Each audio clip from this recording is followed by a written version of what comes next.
আগে ভাগে যে মেয়েটাকে বিয়ে করবেন বলে দিবেন যে আমি কিন্তু তেড়া যুবক, আমি কিন্তু ওই মাহফিলে ওয়াদা করে আসছি, আমি 2 নম্বর কামাই করব না। ডাল ভাত খেয়ে থাকা লাগতে পারে, অনেক সময় ডালও থাকবে না, এমনও হতে পারে লবণ ভাত খেয়ে থাকা লাগতে পারে, মরিচ ভাত খেয়ে থাকা লাগতে পারে।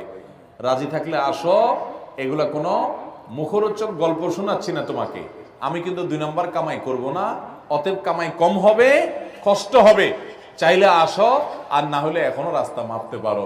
আমাকে আইসা শাড়ি চুড়ির ডিমান্ড দিবা, অন্য চোরদের বউ, ডাকাতদের বউ, দুর্নীতিবাজদের বউ, তারপর রিলিফ চোরদের বউ, হারামখোরদের বউ, তাদের মতো দেখে দেখে কম্পিটিশন করতে পারবা না। তুমি আমার বউ হতে হলে, হালাল খোরের বউ হতে হলে, তুমি সকল লোভ ছেড়ে দিয়ে সততার উপরে থাকার নিয়ত করতে হবে, কষ্ট করে চলার নিয়ত করতে হবে। তবে যারা কষ্ট করে চলার নিয়ত করে, আল্লাহ তাআলা এদেরকে সবচেয়ে সুখে রাখেন, শুধু আখিরাতে না, দুনিয়াতেও।